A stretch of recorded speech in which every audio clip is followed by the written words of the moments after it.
é possível a gente mostrar que employer branding dá para ser feito para qualquer tipo de empresa, né? Não importa o tamanho, não importa o momento que ela está vivendo, o importante é ter a mentalidade de pensar sobre marca empregadora.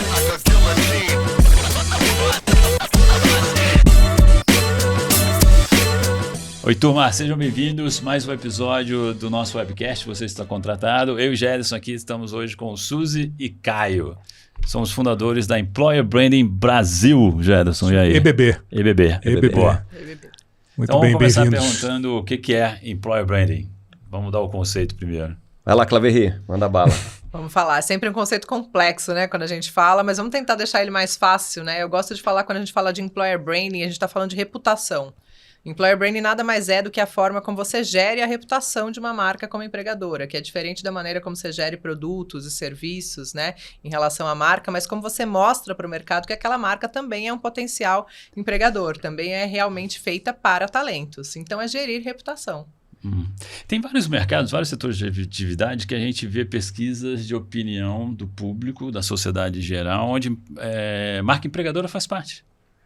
Então, as gerações mais novas estão interessadas nisso também. Antes de consumir um produto ou um serviço, elas olham se a empresa é uma boa empregadora. E as empresas colocam também hoje selos e conquistas e o jeito que ela trata os colaboradores nos seus relatórios com investidores. Tem muitas que têm, né? Tem uma empresa na Rebouças que eu nunca lembro qual é, mas tem aquele telão de LED que você passa pra lá... Fora, pra fora. Rua, você passa na Rebouças, está lá, somos top employers e tal, que é uma das certificações legais de mercado. Então...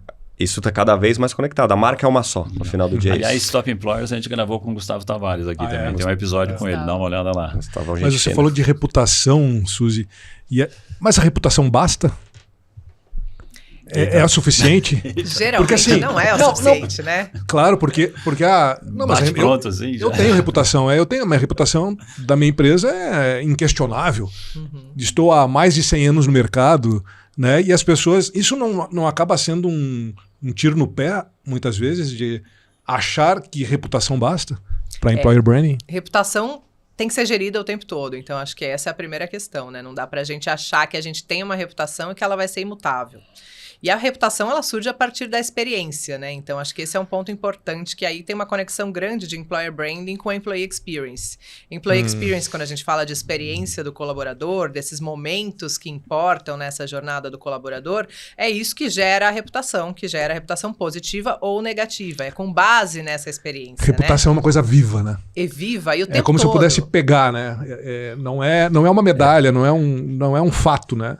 É um dia a dia. Por isso a gente fala, né? em gerir reputação, né? Porque ela não simplesmente existe e se mantém intacta ali. Você passa como crises de marca o tempo todo, né? Acontece uma mudança na economia, acontece um erro no seu processo de produção, acontece uma crise com uma pessoa que ficou desempregada na sua empresa, acontece milhares de coisas. Cara, e você tem que gerir infinito. isso o tempo todo, né?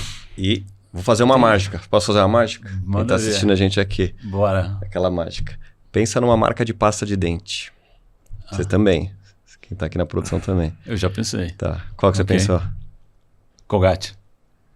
Colinos, só para ser bem antigo só agora. Só para ser diferente, mas você pensou Colgate. Eu pensei Colgate. Pensou Colgate, olha lá. O pessoal da produção tá balançando a cabeça e quem tá assistindo Colgate. Todo mundo, marca comercial de 100 anos, não tem tanto, mas enfim, todo mundo conhece. Top of Mind, 9 em cada 10 dentistas recomendam a Colgate. Como que é trabalhar na Colgate? Faço a menor ideia. Como é que é trabalhar na Colgate? Aí que vem a marca empregadora. Existe Colgate? Pois Onde é que se fabrica? É o né? nome da empresa, inclusive. É o nome do grupo, né? Isso eu sei. Colgate Palmolive, é o nome do grupo. Eu não conheço ninguém que trabalha na Colgate, então não sei dizer. E você nunca foi impactado por algum post, ou foi em algum evento, ou entra num site de carreira. É aí que entra a reputação e o desafio de você construir uma marca, que a gente chama de marca de talentos, a marca empregadora, porque você conhece o produto, tem boa referência, teu dentista indicou, mas você não sabe como que é trabalhar nela. Aí que, de novo, a importância de trabalhar e gerir a reputação. E trabalhar com processos diferentes, né? Porque muita gente fala, mas eu já invisto no meu marketing, o marketing da Colgate conhecidíssimo, e aí? Mas as pessoas não sabem como é a experiência de trabalhar lá. Muitas vezes as pessoas não sequer pensaram que lá pode ser uma marca empregadora, porque conhecem aquele produto, aquele serviço, né? Aquela marca comercial de uma maneira tão forte que não consegue fazer essa conexão. A gente sempre faz essa brincadeira, né? Essa mágica funciona, viu? Pois sempre funciona. Não, a gente tá botando... A gente tá falando de reputação, é inquestionável. Tem reputação, tá mas, comercial. mas não tem marca empregadora, né? Não, não é que não tem, tá? De novo, pode até ter. Deve ser não pra gente aqui. E o ponto que eu quero trazer é, a gente tá colocando eles na luz aqui, no holofote, né? Então, mas pode ser intencional, pode ser uma decisão, não quero. Também. Pode, né? E aí eu acho que é o X da questão, porque assim, você falou, pode não ter marca empregadora. Não, na verdade, se você tem um funcionário, a marca empregadora ela já existe. Porque você está ofertando uma experiência de trabalho, que pode ser boa ou ruim, né? Isso não vem ao caso nesse momento. Mas você tem uma experiência de trabalho, portanto, aquela pessoa que trabalha com você enxerga uma reputação de marca. E ela vai contar para o mercado, no churrasco de família, nos eventos de domingo com os colegas, ela vai falar, eu gosto, eu não gosto de trabalhar naquela empresa, a liderança é boa ou não é, ou seja, existe uma reputação ali. Existe, na verdade, a marca empregadora em si. O que pode ou não existir, e aí é o que a gente tem que falar para o mercado hoje, é a gestão de marca empregadora. Porque você pode deixar que as pessoas pensem qualquer coisa sobre a sua marca empregadora. Se você não gerir ela, isso é o que vai acontecer. A sua marca vai sendo levada pelos movimentos de mercado. O que é uma marca, né? É aquilo que as pessoas falam quando você não está na sala. Se você não gerir o que essas pessoas falam quando você não está na sala, quando você entrar lá em sites, por exemplo, como Glassdoor, Indeed, tantos outros, que hoje a gente vem com esse processo de reputação de marca empregadora, onde as pessoas falam anonimamente, né, sobre aquela marca, o que vai acontecer? Você não vai gerir aquele processo e aí você pode ter uma reputação que não é aquela que você gostaria de ter como marca empregadora. Então, o processo não é ter ou não uma marca empregadora, você já tem uma marca empregadora. Se você não está gerindo, aí é que você está atrás do restante do mercado, né? O passo certo, estratégico é como você faz a gestão dessa marca. Se você não faz a gestão, vai acontecer qualquer coisa, né? E você não sabe o que vai acontecer. Quem faz essa gestão? E tem a frase, né, que a gente usa nos nossos eventos e aulas, brand or be branded, que é exatamente isso. Ou você faz intencional e, de certa forma, você tem algum controle sobre a sua marca, ou as pessoas estão falando alguma coisa que não necessariamente é aquilo que você quer que as pessoas saibam sobre ela. Então, essa frase, ela resume o que a Suzy comentou. E quem faz essa gestão? Quem faz a marca empregadora, né? Não, você terceiriza isso? Chama o Caio. Chama o Caio, chama a Suzy, chama o Caio Infante aí. Ou é alguém de dentro da empresa? Como é que funciona isso? Tem que ser uma dobradinha, né? Não dá para você trabalhar a marca empregadora só com fornecedores externos. Precisa ter uma estratégia. A estratégia de negócio precisa estar dentro de casa. Precisa estar dentro e aí tem formatos diferentes de você poder manter essa estratégia. Às vezes tem empresa que vai estar dentro do RH. Eu considero que esse é o modelo mais assertivo, porque eu acho que mexe muito com oportunidades de talento, com dados de talentos que você vai precisar para gerir de uma maneira mais geral a sua marca empregadora. Tem empresas que colocam isso dentro da área de marketing. Então, vai muito da cultura da empresa, do momento que ela está vivenciando. Acho que o lugar onde fica essa gestão de marca empregadora é o de menos. O importante, que aí eu acho que a maioria do mercado não chegou nesse processo, é aonde esse processo se conecta com a estratégia. Então, precisa ser um processo estratégico, fazer parte da agenda de recursos humanos, parte ali da estratégia de talentos, e isso está conectado com os objetivos de negócio. Então, não é simplesmente ir lá, chegar, abrir uma rede social, colocar lá umas fotos coloridas e simplesmente falar, a gente tem trabalhando employer branding, abrir o programa de trainee, de estagiário, piscina de bolinha, né? escorrega dentro do Cara, escritório. E o que eu mais vejo é isso. É. Liga a televisão ou pega o celular, tu vê um artista, uma cantora, um cantor falando da marca, daí tu fica olhando assim, mas o que essa pessoa tem a ver com essa marca, né? É um, sei lá, pelo menos para mim. Não, e muito menos com a experiência do colaborador, né? Porque essa pessoa definitivamente não trabalha lá na empresa, não está lá todos os dias, né? A gente brinca, né? Que assim, o colaborador sorriu, tira foto, postou, employer branding, só que não. Né? Esse é o ponto. Vai ter os meses coloridos, agora vai ter a festa junina, a gente tá gravando aqui, né? Em maio, enfim, que junho agora a festa junina. Então vamos celebrar. Tá, legal, mas e aí? Você vai trabalhar na empresa por causa da festa junina?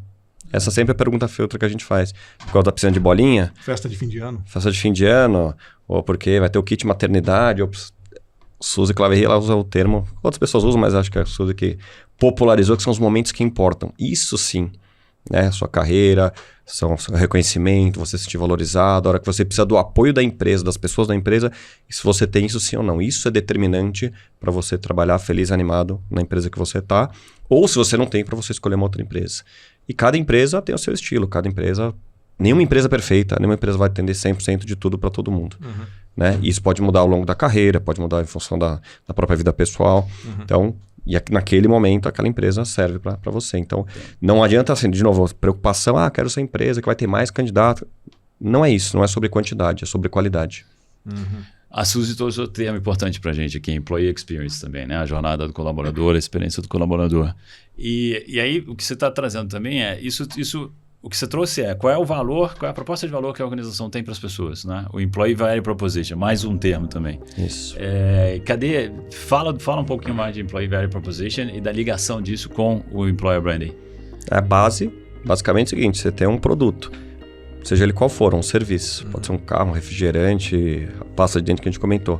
Você tem um posicionamento, pode ser por tecnologia, pode ser por segurança, pode ser por status, sei lá, cada um vai ter um posicionamento. E não tem melhor ou pior. Mas você tem.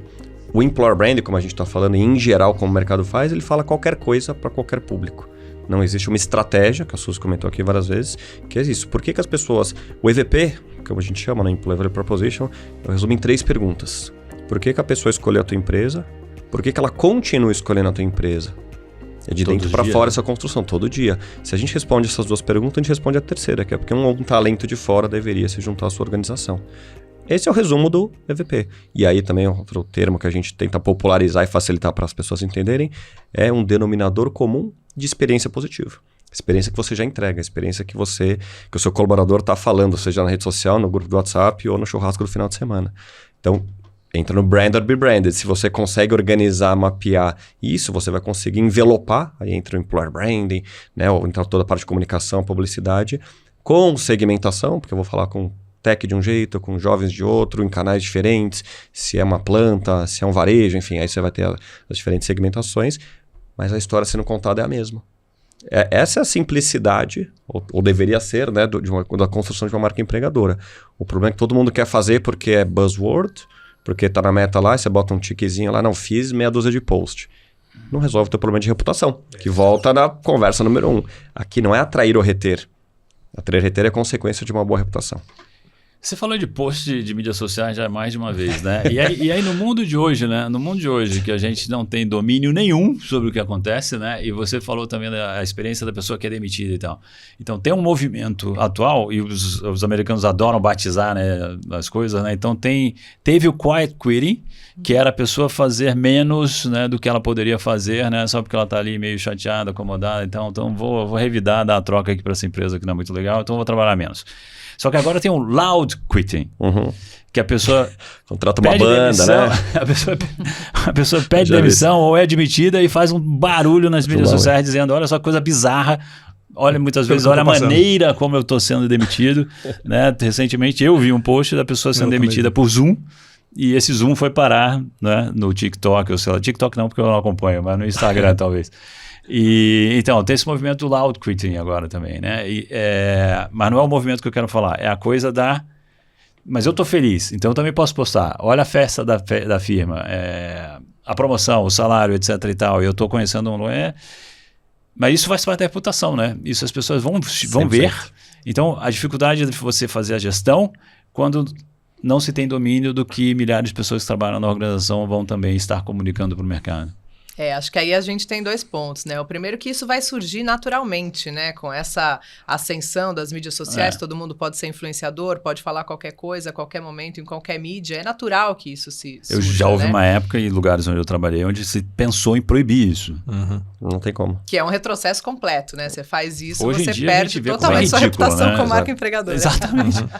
Hoje em dia é bem ridículo isso. Há uns 10 anos atrás talvez não fosse tão ridículo assim. Tinha muita Mas ainda tem gente que faz. Ainda tem, né? Ainda tem Tenta, empresas né? que fazem, ou tentam fazer de algum jeito, né? Mas é inevitável, a sua marca vai estar na boca do povo. Então, o que você faz? Você segura o que eles falam ou você realmente se preocupa em colocar uma experiência positiva para que eles falem de maneira positiva da sua marca, né? Onde é menor o esforço e onde é maior o resultado, né? Justamente é colocar essa experiência de uma maneira positiva, né? Então, vai ser impossível fazer com que as pessoas não falem sobre isso, mas se você colocar as coisas certas dos lugares certos, é natural que elas falem. E quando surgir uma crise, porque sempre vai surgir, acho que essa é uma coisa também que a gente tem que trazer para a realidade, né? Sempre vai ter crise de marca em todos os aspectos possíveis, né? E aí o que eu falo bastante, Caio já me ouviu falar isso 1 milhão de vezes, né? Que eu falo que uma marca, ela não é criada na crise. ela é criada para a crise. Uhum. A gestão de marca empregadora, ela prepara uma marca para chegar nos momentos de crise e sofrer menos, como, por exemplo, uma demissão que vai ser mal feita, que às vezes a culpa não é da empresa em si, mas é daquela liderança que às vezes fez aquilo e que repercute, né? Então, a marca empregadora, ela é um ecossistema, né? Que não depende só de uma área específica. Aliás, pode ser, né, até da pessoa que está sendo demitida, né? Pode ser uma ação dele naquele momento que, né?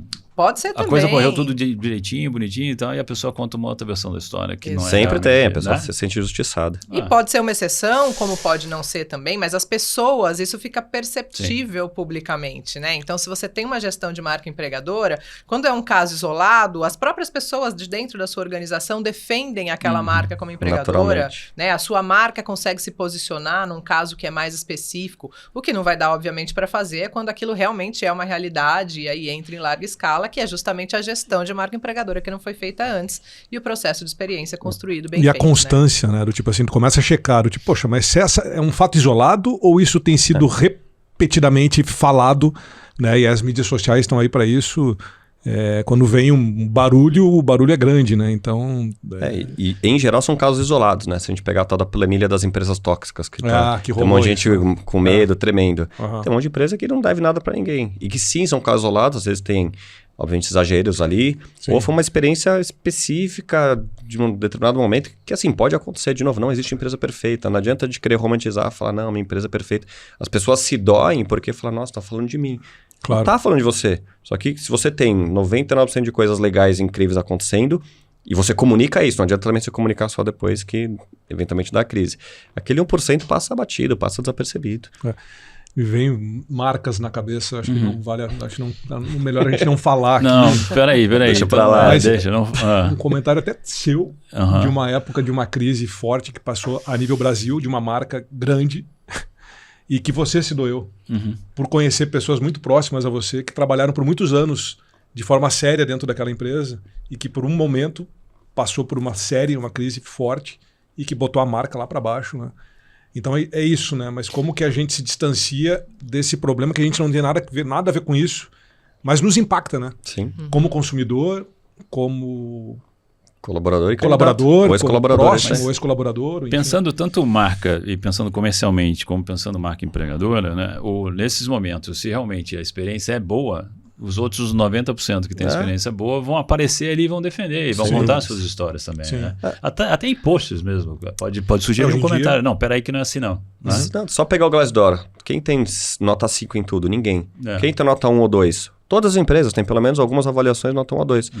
E é fazendo um paralelo, a gente vai num restaurante. Não existe restaurante que tem nota 5 avaliado em tudo. Alguém teve uma experiência que o garçom derrubou um prato em cima, a comida chegou fria, sei lá o quê.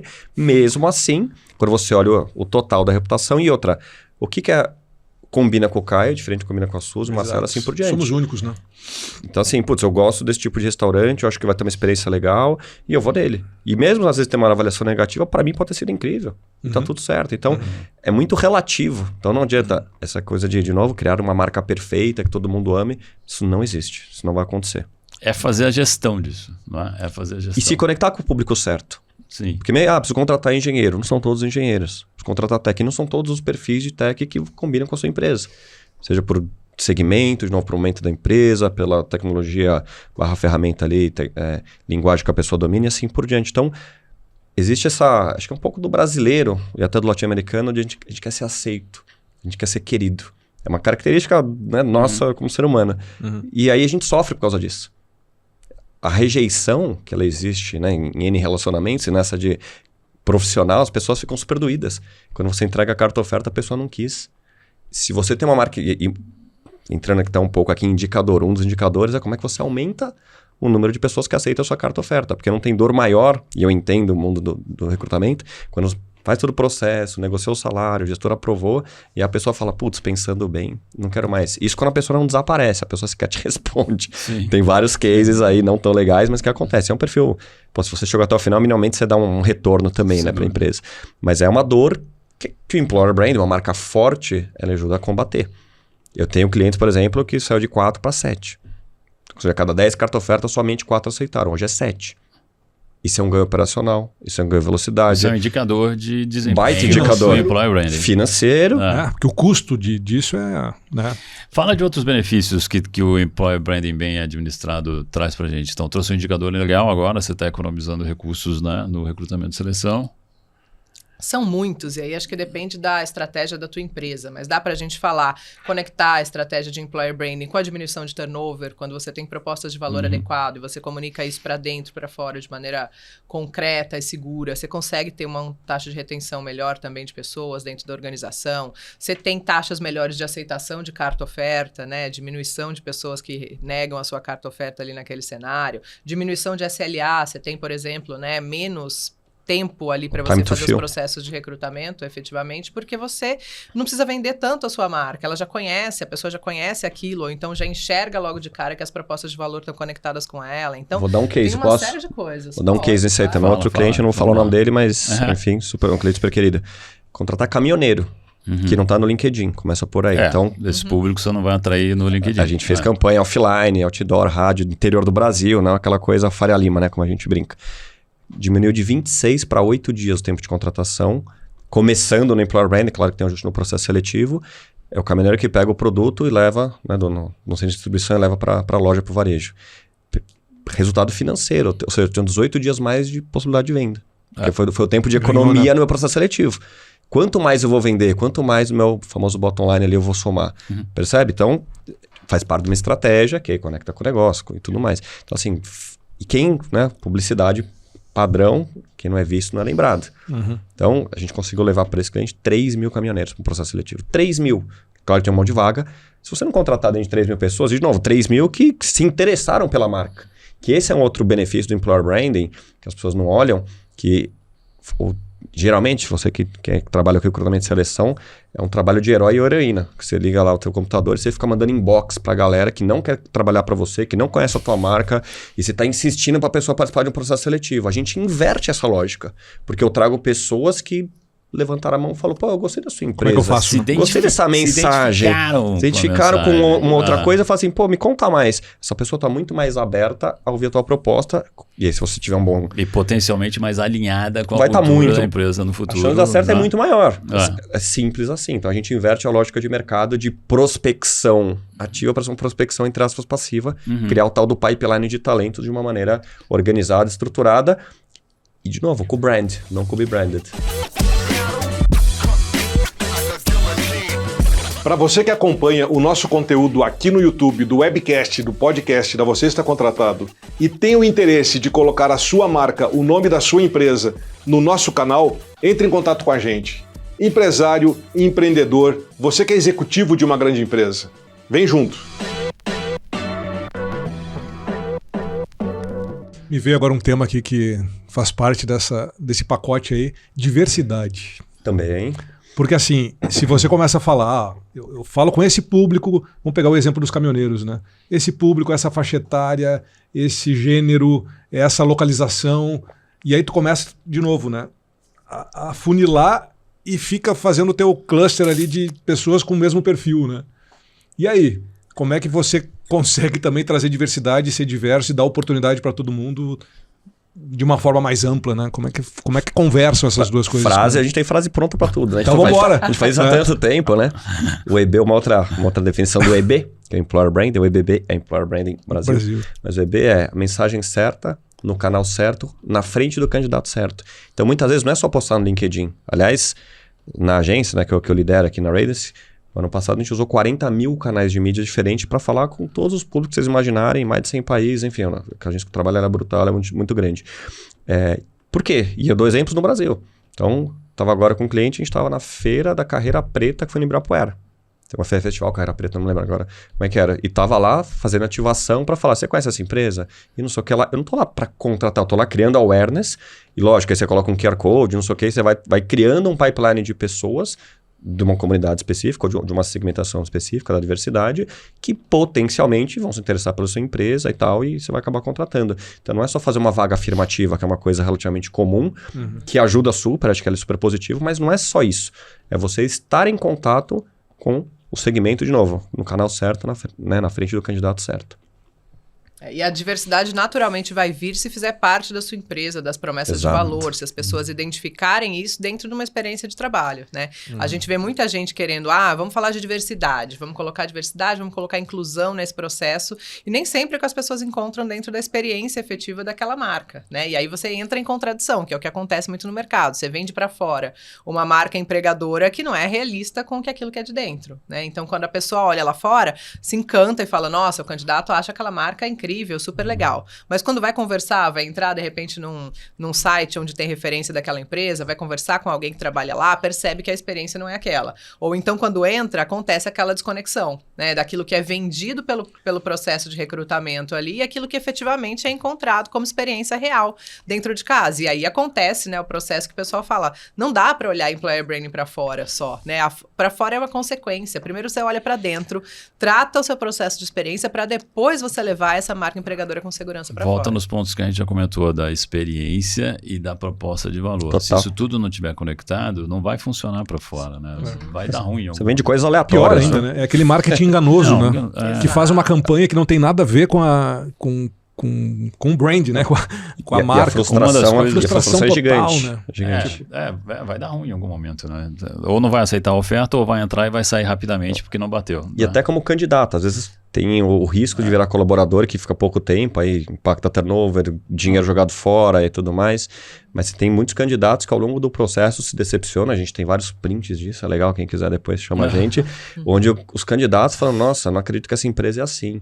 Porque vendo o que está sendo falado sobre outras experiências, falam, nossa, eu jamais vou comprar dessa empresa. Claro. Não é que eu não vou me candidatar nessa empresa. Não vou consumir dessa Eu empresa. vou consumir dessa empresa. Claro que bens de consumo, varejo e tal, você tem um risco maior, mas isso impacta a vontade de fazer negócio. Porque mesmo que eu estou na indústria do aço, do parafuso, uma coisa muito segmentada, muito B2B, eu estou nesse segmento, mas depois estou num outro, sei lá, num concorrente, num fornecedor, num parceiro, e a minha experiência com aquela empresa, dependendo de conforme for, eu vou influenciar para falar, não faz negócio com essa turma não, porque eu tive lá, eu vi isso, eu vi aquilo. Mas a gente não pensa, porque volta na reputação. E a marca é uma só. Falei da Colgate aqui. Posso querer usar mais ou menos Colgate, vou usar Colinos. Aqui Colinos não existe mais. Entregou a tua idade. Colinos mas eu peguei pesado.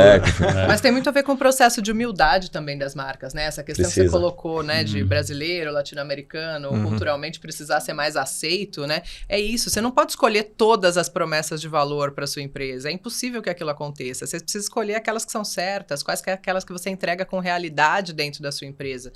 E tá certo e focado nisso, né? Quando você fala, por exemplo, inovação, né? Toda empresa hoje coloca como proposta de valor inovação, né? E aí você vai ver, não tem diferencial de mercado. A proposta de valor, o EVP que a gente fala, é justamente o diferencial, que faz com que a sua empresa seja realmente diferente, a ponto de um candidato conseguir olhar para aquilo e falar, eu quero trabalhar nessa empresa, porque essa empresa trabalha em inovação de verdade, né? Então, não é querer ser tudo para todo mundo, mas é querer ser aquilo que realmente você é e mostrar para o candidato, né, para a pessoa que está trabalhando com você, para onde você vai, o que é que você tem ali como DNA efetivo. Eu vou pegar um gancho aqui que é importante.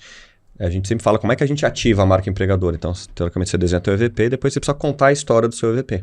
Né? Quais são as suas promessas, né? Seus atributos de marca e tal. E eu tenho um outro cliente, que é uma indústria, enfim, que focada em inovação. E eu sempre falo, quais são os proof points? Ou seja, como é que eu mostro na prática que eu sou inovador? E aí, nessa empresa, por exemplo, eles têm lá aquelas caixinhas, aquela old school mesmo. Caixa de sugestões. Caixa de sugestão. Primeiro que eles chamam os colaboradores como inventores. Legal. Isso já há bastante tempo. E aí, eles bateram, isso desde os anos 80, eles bateram ano passado, retrasado, 1 milhão de sugestões nessa bendita dessa caixinha ao longo de 30 e tantos anos. E eles premiam e mostram quais foram as invenções ou as inovações que vieram a partir dos colaboradores. Desde mudar a xícara da Copa até coisas de processos, de produção e assim por diante. Ou seja, me mostra que você é inovador, não fala que você é inovador. Essa é uma diferença brutal. Outra coisa que a gente até fala lá no curso, né? A gente tem até uns prints de vaga anunciada. Troca a foto do colaborador ou troca o logo. Se serviu para qualquer empresa, não tem diferencial nenhum. E na média, essa comunicação é pasteurizada, ou seja, vale para qualquer empresa. O que é, nesse exemplo que eu dei, de inventores, e eu tenho lá os projetos específicos que foram feitos a partir das ideias das pessoas, eu não preciso nem falar que eu sou inovador, porque só de eu ver aquela história, na prática isso está acontecendo. O processinho todo funciona, né? E as empresas têm dificuldade brutal em mostrar na prática. Igual a diversidade, temos diversidade, legal. Me mostra na prática o que tem, como é que está sendo feita. Vamos dar uma e volta assim, pela empresa. É isso. É isso. E aí cai na primeira hora, se não for verdade, né? E eu ia fazer essa pergunta, né? Tipo, existe uma receita de bolo para fazer a marca empregadora, né? Um employer branding? Qual é o processo? Onde começa? Mas peraí. Eu quero fazer uma observação de inclusão antes de você entrar nessa pergunta aí também.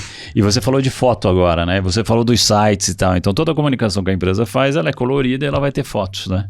Então, por onde eu passei, eu exigia que a gente não utilizasse fotos de bancos de fotos. De imagens. De imagens, né? Que a gente usasse fotos dos reais colaboradores da empresa. É isso mesmo. Uma das empresas que eu trabalhei de tecnologia, e aí era uma, né, empresa gigante, global, o que acontecia? O processo de construção do EVP, esse processo depois de descer efetivamente para o guia de marca, né, para aqueles assets que você vai criar para realmente fazer a comunicação de marca empregadora, eles eram construídos de maneira global, mas tinha-se ali, por exemplo, o orçamento para visitar cada país de uma maneira diferente, para que você pudesse tirar as fotos das pessoas locais, porque não adianta, por exemplo, você pegar, que nem era o caso de uma multinacional, você pegar as pessoas dos Estados Unidos e colocar lá a pessoa loira, de olho azul, não se identifica com o cara que está lá na Índia, que é completamente diferente. E vice-versa, né? Exato. E precisava ser as pessoas de dentro, né? É muito engraçado, como você sabe hoje já, é muito característico quando você usa banco de imagem nesse tipo de comunicação, né? Hoje as pessoas, principalmente até falando de diversidade, outro dia eu peguei certinha a foto, né? Você muito olha, certinha, muito certinha. E às vezes completamente desconexa, não tem uma preocupação, né? E aí isso traz um cenário de irrealidade, desconexão com a marca empregadora que é importante. Muitas marcas não percebem essas nuances, né? Outro dia eu peguei no LinkedIn uma pessoa anunciando uma vaga, tinha lá uma vaga, era uma vaga afirmativa para pessoas com deficiência, aí voltando a falar do assunto de diversidade e inclusão, era uma pessoa cadeirante. E claramente você percebia pela foto que aquela pessoa não era cadeirante, né? Pelos trejeitos, pela forma que estava sentada, pela forma que estava posicionada, ou seja, claramente pegou uma foto de um banco de imagem. Como é que você vai trazer, né, dizer para fora e trazer pessoas com deficiência, se você claramente não tem muito provavelmente essas pessoas com deficiência lá, ou não se preocupou em entender esse universo para pelo menos fazer uma comunicação que fosse coerente, com certeza, né? As pessoas que viram aquela foto, não vou me candidatar a isso. Exatamente. Né? Isso é mentira. Papelão, é mentira. É fake, né? Que vergonha alheia, né? Vergonha, né? Nossa, faz a tua pergunta das etapas aí. Não, se existe, né? Vocês devem ser procurados por isso também. Tipo, Caio, Suzy, eu chamei vocês aqui para nos ajudarem a construir uma marca de reputação e que eu consiga ser a marca mais lembrada. Dá o passo a passo aí pra gente. O que eu faço? Por onde que eu começo? Receita de bolo seria de cenoura com chocolate, não tem melhor. Se essa receita de bolo você quer, a gente troca depois. Mas, primeiro assim, trabalhar com a verdade e transparência, e é sempre de dentro para fora. Então, é escutar colaborador, aí tem metodologias e tudo mais, mas de uma maneira resumida o que seus colaboradores já valorizam, o que eles já estão contando, por que ele indica a empresa. Lembrando que nem todo mundo indica. Mas quais são os motivos? O que essa pessoa valoriza? O que ele só encontra na sua empresa que em experiências anteriores ele não encontrou? Por que ele chegou e por que ele se mantém na empresa? Volta aquelas duas perguntinhas ali, que de novo a gente aprofunda muito mais. Exatamente.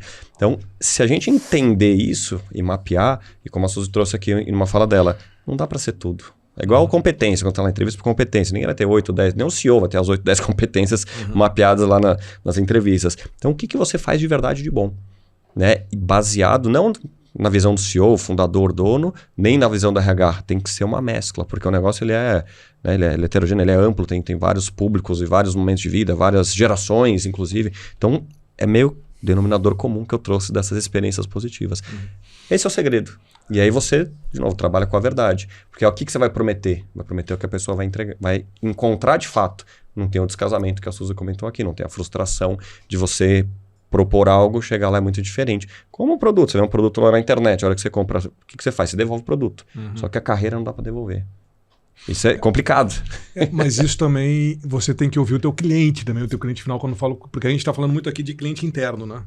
Mas isso tem que ser percebido também pelo teu consumidor, né? O teu consumidor tem que comprar esse produto ou esse serviço, porque também não adianta tu fazer um castelo lindo e isso não é percebido na ponta, né? Aí você tem que comunicar. Aí, então, essa parte, o básico, como é que você cria uma proposta de valor, um diagnóstico mínimo ali para entender o que é valor para os seus colaboradores, aí você envelopa isso.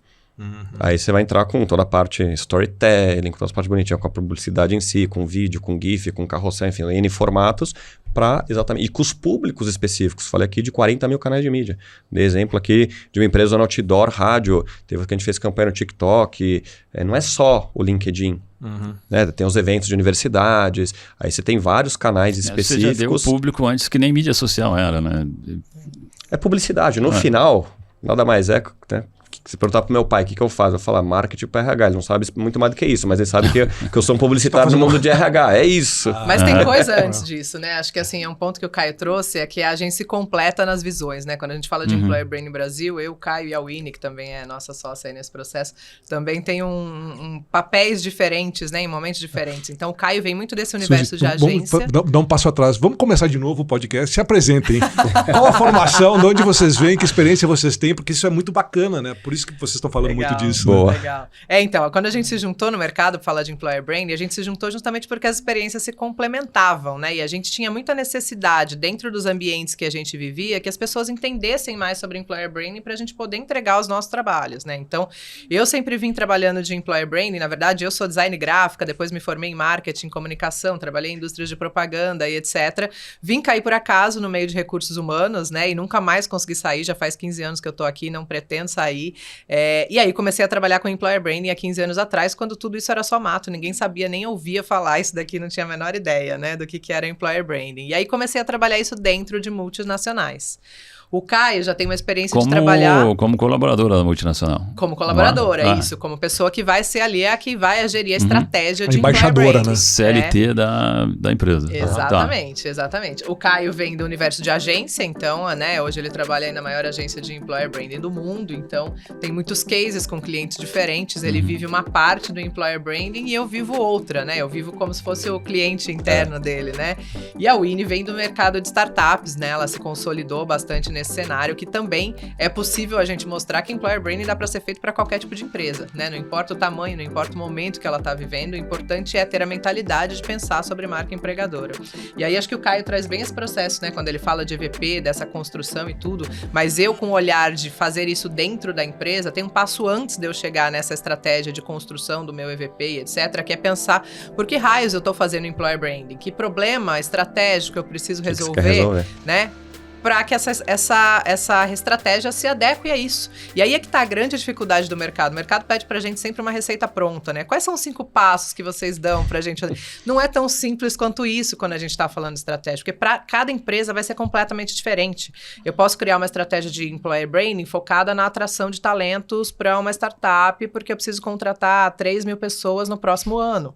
Como eu posso olhar para uma outra empresa que de repente é mais tradicional e fala, eu preciso de uma estratégia de Employer Branding, porque hoje eu estou em São Paulo e vou abrir 5 filiais no Nordeste e ninguém lá conhece a minha marca.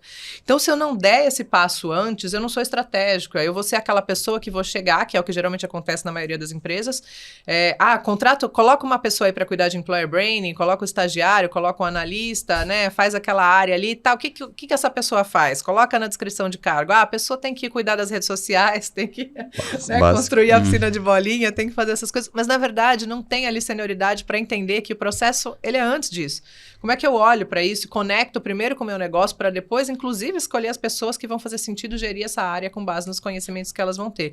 Então, hoje tem esse descompasso grande do mercado, né? De levar o Employer Branding para esse cenário onde a gente tem atividades ou ações que vão ser extremamente táticas e muitas vezes superficiais e não conectar com o que é certo, com a estratégia. Por isso a gente não consegue, tem até dificuldade da gente trazer case nos eventos que a gente faz e tal, porque não existem quase estratégias a longo prazo, principalmente aqui no Brasil. E a gente é chato na curadoria. A gente é chato pra caramba nisso, é verdade.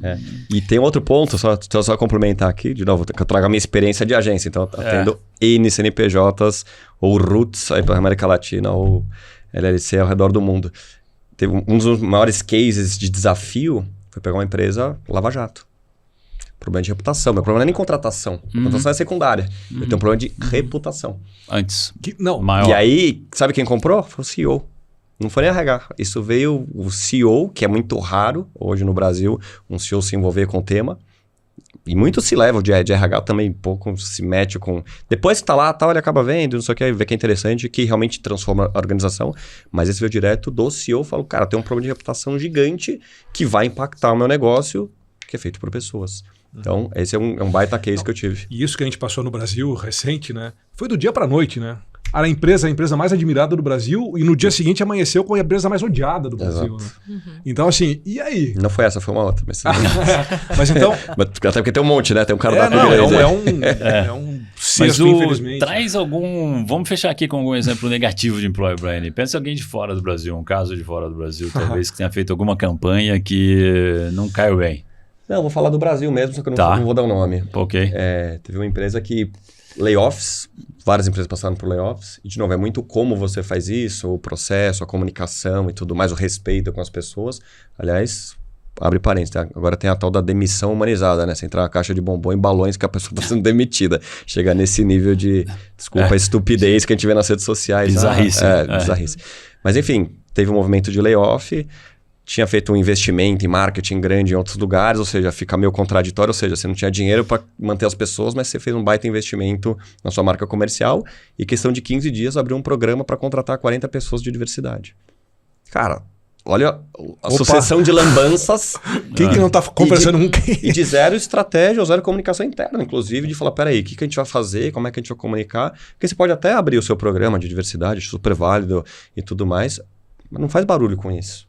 Porque você acabou de demitir, sei lá, 400 pessoas, depois vai contratar 40. Será que dentro dessas 400 não tinha as 40 que você precisava? Claro. Ou, de novo, comunica, tem critério.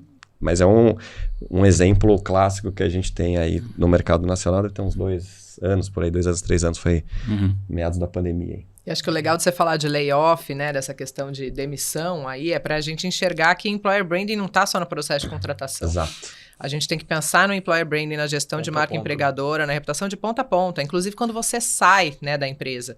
Porque muitas vezes hoje, né, algumas empresas já trabalham em employer branding, aí olhando uma coisa positiva também, um exemplo positivo é que muitas empresas continuam trabalhando o employer branding mesmo depois da pessoa já ter pedido demissão ou ter sido desligada, né? Tem muitos programas que a gente chama de alumni no mercado, que são aqueles programas onde você continua mantendo um relacionamento com as pessoas que foram desligadas, onde você pergunta para elas se elas querem continuar recebendo comunicações suas, onde você aquece aquelas pessoas, porque tem muita gente que inclusive é aqueles colaboradores que a gente chama de boomerang, né? Vai para o mercado, testa o mercado, vê como é que é, não deu certo, gosta da cultura da sua empresa, quer voltar. Como é que você não perde esse contato e não perde a oportunidade de trazer alguém que já conhece de novo a sua cultura, já conhece o seu ambiente, muito provavelmente já vai chegar rodando de novo, né? Mesmo que tenha tido uma temporada fora. Então tem muito pra gente pensar de maneira estratégica, né? Aí, vou pegar o gancho de novo. Eu contratei uma pessoa que a Suzy me indicou, uma vez lá atrás. Essa pessoa trabalhou comigo quase 3 anos. Ela foi para uma empresa, ela foi para um CNPJ, saiu de agência, foi trabalhar em um único CNPJ, uma empresa de tecnologia. O que ela chegou lá, ela fez? Me contratou. Ou seja, olha como a experiência positiva e tal, e tudo mais, ela virou... Porque ela precisava fazer employer brand. Ela falou, putz, nem foi concorrência, ela falou assim, quero ele. Porque ela já conhecia, sabia o processo. E o mesmo, por isso que eu falei, isso gera negócio. E um cliente que eu tinha batido na porta umas 3, 4 vezes, nunca tinha conseguido, mal uma reunião. Olha como, de novo, a gente faz negócio com pessoas. Não, as empresas de grande consultoria, eu acredito que foram elas que criaram essa coisa da rede de alumni. Né? Então, e elas não são grandes à toa, né? Enxergaram esse benefício lá atrás. Exatamente. E isso também, né, a gente não falou muito, mas a importância da liderança, né, nessas organizações, né? Porque as pessoas fazem essa negociação com o CNPJ, mas quem toca o dia a dia são os CPFs, né? Então, assim, saem de lá falando da empresa, mas na verdade deveria estar saindo falando da pessoa, não tem nada a ver com a empresa, né? Então, a importância de ter uma liderança à frente desse negócio também, para fazer com que a pessoa tenha uma boa lembrança. Volta na tua pergunta lá de trás. Quem é que faz o employer branding? Quem faz o employer branding, acho que são todos os colaboradores. Primeiro que a gente tem que entender que employer branding não é uma coisa de uma área, né? Quando a gente olha, todo mundo é responsável por marca empregadora, né? Se você a gente pode ter uma ótima estratégia, uma ótima ativação de marca empregadora, mas se chega um líder ali que não consegue dar um feedback, tóxico, que não consegue, né, proporcionar uma experiência positiva para a pessoa, por melhor que eu faça o meu esforço de marca por outros canais, ainda assim a experiência da pessoa vai ser marcada por aquela liderança. Então é um trabalho coletivo. Quando a gente fala de marca empregadora, todo mundo tem que entender entender que todo mundo é responsável, todas as áreas são responsáveis e é um processo estratégico. Acho que a grande questão que a gente tem ainda muita dificuldade de avançar com esse tema do mercado, a Employer Branding Brasil, a gente está há 6 anos, né? E às vezes a gente fala, nossa, estamos falando a mesma coisa há 6 anos, né? Mas a gente ainda tem muito para falar. A gente começou a ficar conhecido no mercado quando a gente começou a provocar o mercado com o nosso... A gente tinha uma série que a gente chamava de Isso Não É Employer Branding. E aí o mercado ficou louco da vida com a gente, né?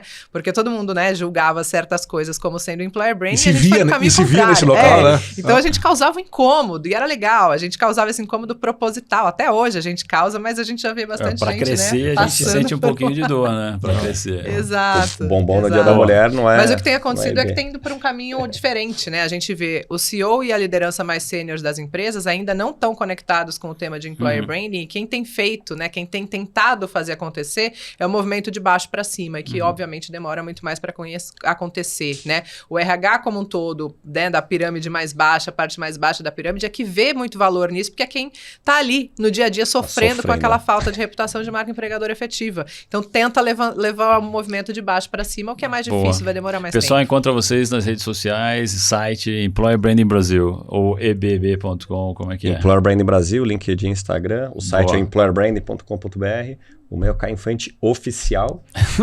Oficial, porque todos coloquem por aí. E a Suzy Claverry. O meu é fácil, é Suzy Claverry, então Suzy todo mundo acha fácil. Exato. Beleza. Obrigado, então, Suzy. Obrigado, cara. Pode demais. Obrigado a conversa. Boa. Você também, obrigado. Divulga aí pra galera que você conhece, que vai aproveitar esse conteúdo também. Obrigado. Conversa animada com a Suzy e com o Caio, da Employer Branding Brasil. Qual é o teu insight? Que não existe receita de bolo, eu acho que foi bacana eles falarem disso, né? E que não é um tema fácil, não é pronto, tem que se entender muito do negócio para construir uma marca. E a palavra reputação também foi forte para mim, acho que é o que eu levo dessa conversa, bacana conversa. Acho que eu vou uma linha parecida, assim, da consistência, né? A consistência da experiência do colaborador com o que se comunica para fora. Ficha técnica. Realização, você está contratado. Apresentação, Gederson Beck e Marcelo Nóbrega. Cinegrafia e áudio, Juscelino Gonzalez. Assistência, Anne Costa. Edição, Unique. Direção, Fernando Vítulo. Gravado nos estúdios da Unique.